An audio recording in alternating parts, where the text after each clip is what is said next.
नमस्कार, मैं डॉक्टर संजीव गुलाटी हूँ, डायरेक्टर किडनी क्लिनिक।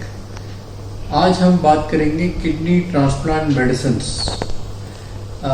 इसके बारे में हम बताएंगे why are these medicines required, which are these medicines and what are their side effects. Knowledge is power, यानी अगर आप इस मेडिसिन्स के बारे में जानेंगे, इनकी अहमियत जानेंगे, तो आप इनको रेगुलरली लेंगे। साथ साथ आपको ये भी पता होना चाहिए इनके क्या क्या साइड इफेक्ट्स हैं, कौन सी मेडिसिन जरूरी है। तो जब हम ट्रांसप्लांट करते हैं, why medicines are required after transplant. जो ट्रांसप्लांट की सर्जरी है, ये बाकी सर्जरी से बिल्कुल अलग होती है। जैसे आपने गॉल ब्लैडर की सर्जरी कराई, हर्निया की सर्जरी कराई, that is a cure. Hernia हुआ, क्योर हो गया, no medicine other than pain killers required. जब हम किडनी ट्रांसप्लांट करते हैं तो जो किडनी आपकी बॉडी में लगाई जा रही है वो किसी और इंसान से आ रही है। अनलेस एंड अनटिल वो किडनी एक बायोलॉजिकली आइडेंटिकल ट्विन से नहीं, बायोलॉजिकली आइडेंटिकल ट्विन जो बहुत रेयर होता है, अगर उससे आए तभी वो बॉडी उस किडनी को अपना मानेगी और उसके अगेंस्ट कोई इम्यून रिस्पॉन्स नहीं माउंट करेगी।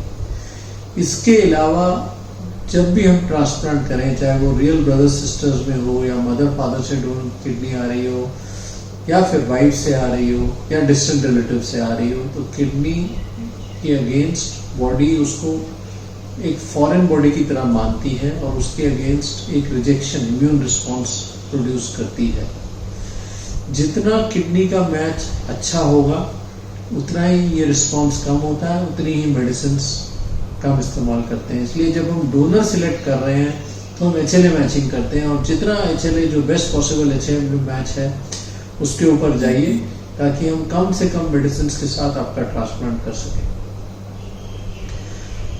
सो ये तो हो गया why kidney medicine are required after transplant to prevent rejection.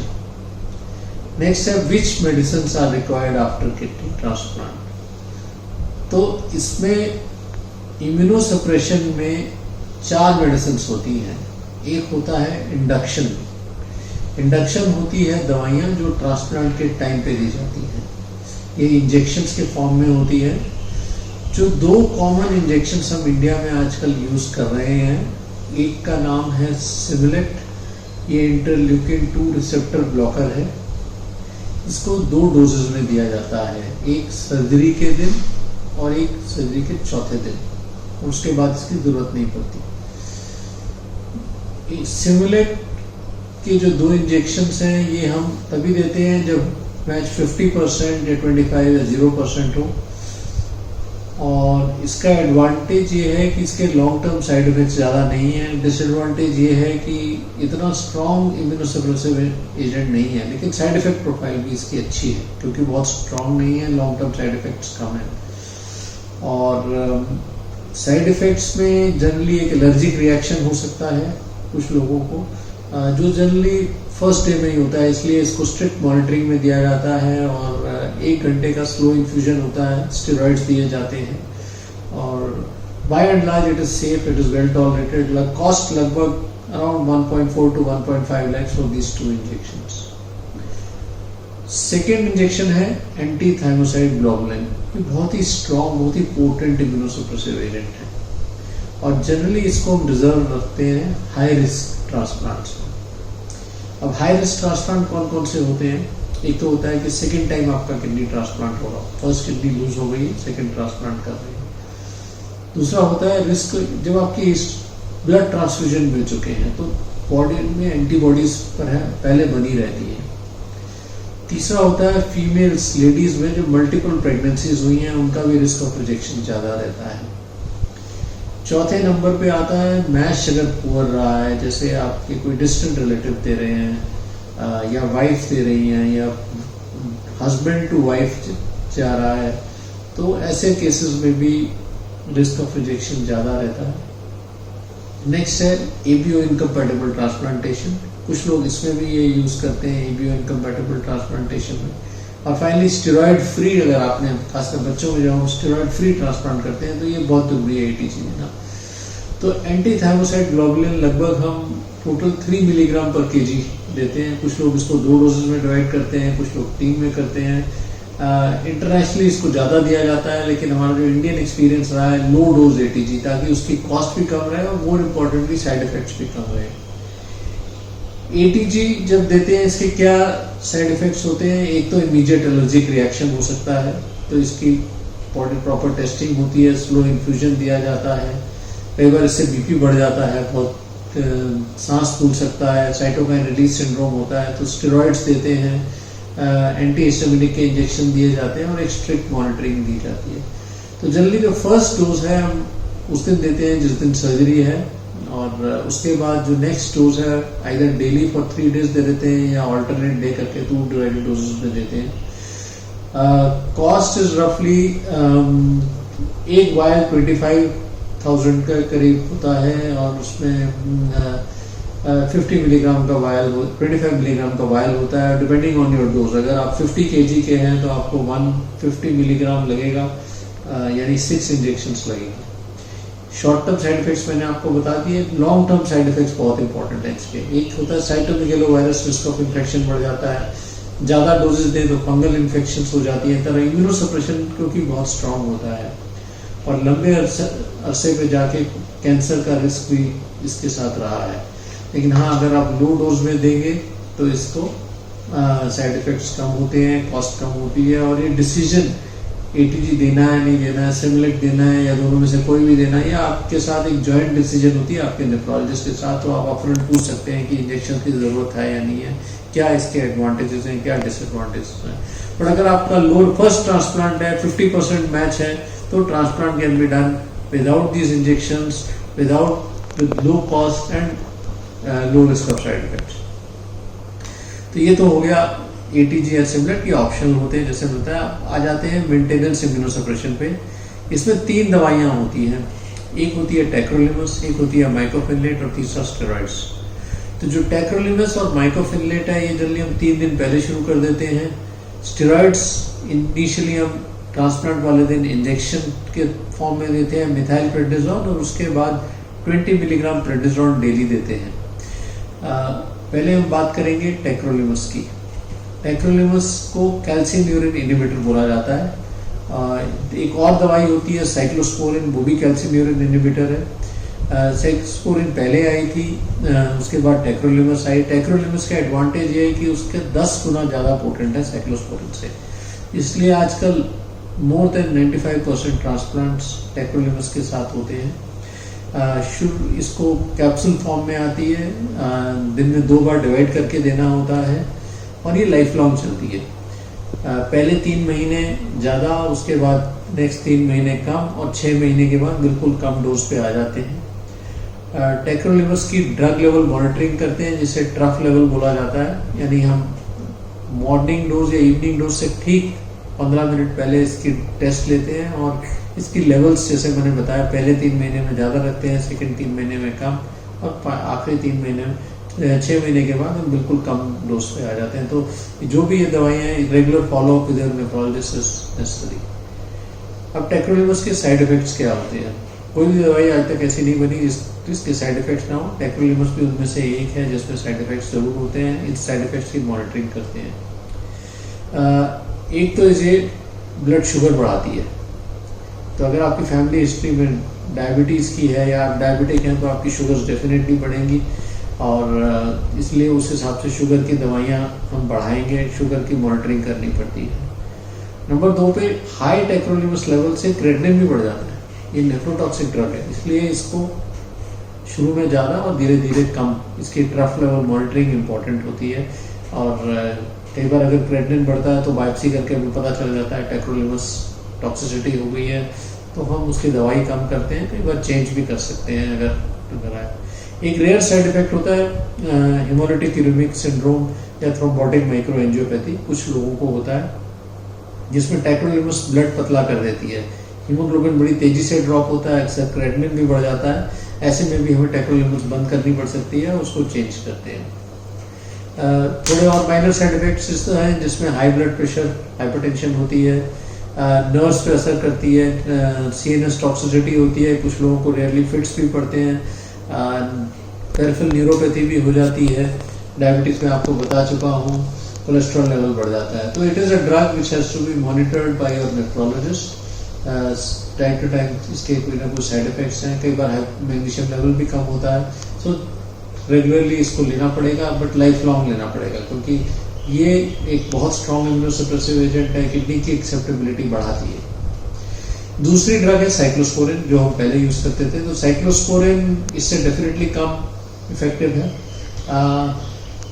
Cost wise बहुत ज़्यादा अंतर नहीं है, इनफैक्ट एक्विलिमस क्योंकि जेनेरिक वर्जन्स आ गई हैं तो कोई एडवांटेज नहीं है। साइड इफेक्ट प्रोफाइल साइक्लोस्पोरिन की थोड़ा एडवांटेजेस है कि इससे शुगर उतनी ज़्यादा नहीं बढ़ती, किसी की शुगर डिफिकल्ट टू कंट्रोल है तो उसमें साइक्लोस्पोरिन आप यूज़ कर सकते हैं। कई बार हम टेक्रोलिमस बहुत हाई डोज में देते हैं, फिर भी उसकी ब्लड लेवल से अप्रोप्रिएट नहीं होती, क्योंकि उसकी ब्रेकडाउन कुछ लोगों में ऐसा एक जेनेटिक पॉलीमॉर्फिज्म्स होती हैं जिससे टेक्रोलिमस की लेवल बन नहीं रही है। ऐसे में भी हम टेक्रोलिमस से साइक्लोस्पोरिन स्विच करते हैं। साइक्लोस्पोरिन की भी ड्रग लेवल मॉनिटरिंग चाहिए। ये रिलेटिवली कम दवाई, वेरिएशन कम होती है, मैनेज करना आसान होता है, और इसको भी हम 2 टाइम देते हैं। कैप्सूल फॉर्म में अवेलेबल है। एक और एडवांटेज है, साइक्लोस्पोरिन ओरल लिक्विड फॉर्म में भी है, इसलिए बच्चों में अगर हमें देनी पड़ रही है जो कैप्सूल नहीं खा सकता तो उसे हम लिक्विड दे सकते हैं। साइड इफेक्ट्स में साइक्लोस्पोरिन के साथ नेफ्रोटॉक्सिसिटी होती है अगर हाई लेवल में चला जाए, थोड़ा जिंजिवल हाइपरप्लेजिया हो जाता है, गम्स मोटे होते हैं, हेयरी ग्रोथ हो जाती है, इसलिए लड़कियों में डेफिनेटली टेक्रोलिमस, यंग बच्चों में भी प्रेफर टेक्रोलिमस ओवर साइक्लोस्पोरिन। नेक्स्ट हम मूव करेंगे सेकेंड ग्रुप ऑफ ड्रग्स पे, जिसे बोलते हैं, जिसमें 2 ग्रुप्स आते हैं, एंटीमेटाबोलाइट्स बोलते हैं। एक इसमें आती है माइकोफिनलेट मॉर्फिटेल, दूसरी आती है एज़ाथैप्रिन। पुराने जमाने में हम एज़ाथैप्रिन का इस्तेमाल करते थे। ये टी सेल और बी सेल को इनहिबिट करती है, ये भी लाइफ लॉन्ग चलती है। अब हम माइकोफिनलेट पे आ गए हैं। ये IMPDH एंजाइम होता है, ये उसको इनहिबिट करती है, IMPDH इनहिबिटर बोलते हैं। एक माइकोफिनलेट प्लेन होती है जो 500 मिलीग्राम स्ट्रेंथ में आती है। माइकोफिनलेट सोडियम सॉल्ट है जो 360 मिलीग्राम में आता है।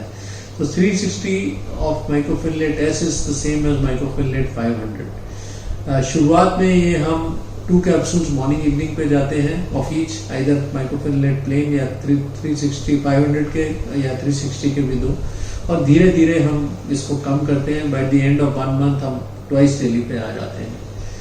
माइकोफिनलेट लेवल्स एस्टिमेशन करना पॉसिबल है, लेकिन बड़ा कम्बरसम है, क्योंकि उसके लिए 5 पॉइंट सैम्पलिंग चाहिए हमें, एक दिन में 5 सैंपल चाहिए, इसलिए बाय एंड लार्ज 99% लोग की नहीं होती है। कभी रिसर्च सेटिंग में हम कर सकते हैं। माइकोफिनलेट का एडवांटेज ओवर एज़ाथैप्रिन में, it is very potent, immunosuppression rejection rates tacrolimus और माइकोफिनलेट अगर हम इकट्ठा लें तो बहुत कम हो गए हैं। साइड इफेक्ट प्रोफाइल में साइड इफेक्ट्स माइकोफिनलेट के डेफिनेटली होते हैं। एक तो हीमोग्लोबिन कम हो सकता है, हेमेटोलॉजिकल साइड इफेक्ट्स होते हैं, कई बार प्लेटलेट काउंट कम होती है। तीसरा एक सिंपल साइड इफेक्ट है लेकिन इंपॉर्टेंट है, गैस्ट्राइटिस बहुत सीवियर होती है, इसलिए इसके साथ गैस्ट्राइटिस प्रिवेंट करने के लिए दवाइयाँ दी जाती हैं। चौथे नंबर पे आ जाता है इन्फेक्शन। कोई भी स्ट्रॉन्ग इम्यूनोसप्रेसिव एजेंट देंगे तो इन्फेक्शन का रिस्क रहेगा। साइटोमेगालोवायरस एक बहुत इंपॉर्टेंट इन्फेक्शन है जो सबसे हमने माइकोफिनलेट यूज शुरू किया है, उभर के आया है। ये एक वायरस है जो बॉडी में डॉर्मेंट फेज में रहता है, और जैसे ही आप माइकोफिनलेट मॉर्फिटेल दें या अगर कॉम्बिनेशन में दें एंटी थायरोसाइड ग्लोबुलिन के, तो ये दोबारा से रीएक्टिवेट हो सकता है। तो इसके लिए मॉनिटरिंग बहुत जरूरी है। बाकी फंगल इन्फेक्शन हो सकते हैं, तरह तरह के लॉन्ग टर्म में इन्फेक्शन हैं। एक इन्फेक्शन रोटेबल होता है बीके वायरस, तो खासकर टेक्रोलिमस और माइकोफिनलेट जब कंबाइन करें तो रिस्क रहता है। जैसे जैसे टाइम बढ़ता है तो किडनी और बॉडी की एक्सेप्टेबिलिटी बढ़ती है, इसलिए ये टेंडेंसी होती है दवाइयों की डोज कम करते हैं, और कुछ लोग 1 साल या 2 साल बाद माइकोफिनलेट से एज़ाथैप्रिन पे आ जाते हैं। इसके 2 एडवांटेजेस हैं, एक तो कॉस्ट कम रहती है एज़ाथैप्रिन की, और दूसरा इन्फेक्शन का रिस्क भी कम रहता है। इसलिए ये चीज़ आप अपने नेफ्रोलॉजिस्ट के साथ डिस्कस कर सकते हैं कि अगर आपका किडनी फंक्शन स्टेबल है, कोई प्रोटीन यूरिया नहीं है, रिजेक्शन नहीं हुआ है, तो आफ्टर 1 to 2 years आपको स्विच कर सकते हैं अंडर केयरफुल मॉनिटरिंग। कुछ लोगों को लिवर डिसफंक्शन भी हो जाता है माइक्रोफिलनेट से, एक रेयर साइड इफेक्ट है। तो ये सब साइड इफेक्ट्स हम टाइम टू टाइम मॉनिटर करते हैं।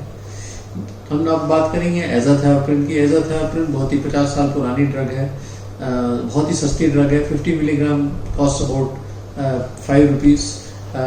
जब हम एजाथायोप्रिन यूज़ करते थे तो रिस्क ऑफ रिजेक्शन हाई थे 27%। अब जब से माइक्रोफिलनेट आ गई है, risk of tacrolimus and rejection in tacrolimus mycophenolate एराजिन 14-15% पे आ गया है। तो इसलिए azathioprine is used as a step down drug, not as a first line.